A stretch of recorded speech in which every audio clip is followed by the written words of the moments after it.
Okay, so this will probably be the last video in this impromptu short series that I apparently decided to make, where I wanted to communicate what I'm doing moving forward in preparation for these interviews, but also just trying to be a better general cross-functional engineer in general, working cross-functionally and collaboratively with other groups.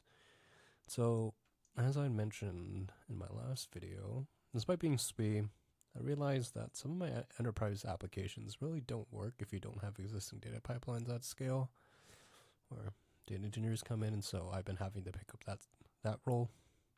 And then once you have those established, then some of the fun stuff with your applications come in, where you can start looking into machine learning models and using data science, and then doing that at scale, or then more recently what I've been doing with data analysis, and not only just looking at your data, but more of an emphasis in the visualization of the data itself, not only just exploratory data analysis and feature engineering if you're going to do data science and the model development, but helping non-technical stakeholders understand the data and analyze to make business decisions,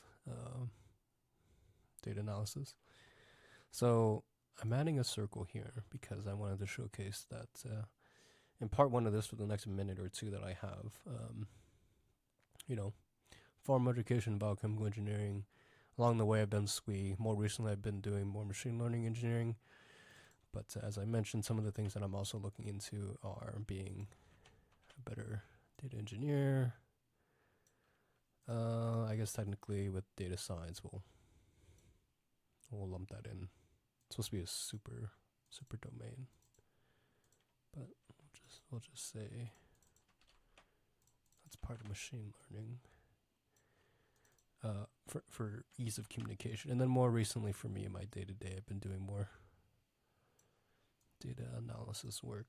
Okay, so I'm going to clear this now because there's been previous videos talking about this, and it's getting really messy. That's on purpose because, previous videos I've gone over when I'm preparing for interviews, behavioral in your background, understanding your resume and the projects that you've done, just having a higher level understanding of, for me, I'm doing full stack SWE, or at least back-end development or your front end, and then your API design for a given programming language. I would like options. I have been interviewing for big tech, which is awesome. I'm glad to have that privilege, so I am working on my DSA. Some companies do not, and some companies go straight into a take-home. But I've been passing those, and so there's been more practice for system design. Okay. So then, then it comes to the point, it's like, okay, well, that's great for like interviewing, right? So we do our DSA. Maybe do a take home. Then you do, more recently it's been AI,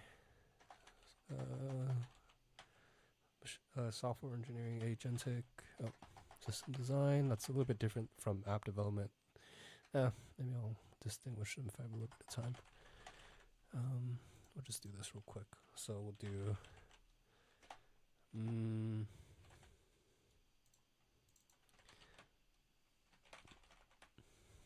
now things are basically turning into like everything's agentic, but that's okay for now. There's a little bit of a difference. You might not have to do some of the AI stuff, and so you don't have to know about it too much, but it does help be competitive in this job market, unfortunately. System design. Yeah, so that helps me with my interview stuff, right? But then we got to keep up with the research, and for me, let's see my notes. That means keeping up with Arvix. I think that's what it's called. I don't have much time to check. I've actually been really impressed with Humble Bundle to get some of the O'Reilly books. And Pact, there's Pact as well. And then I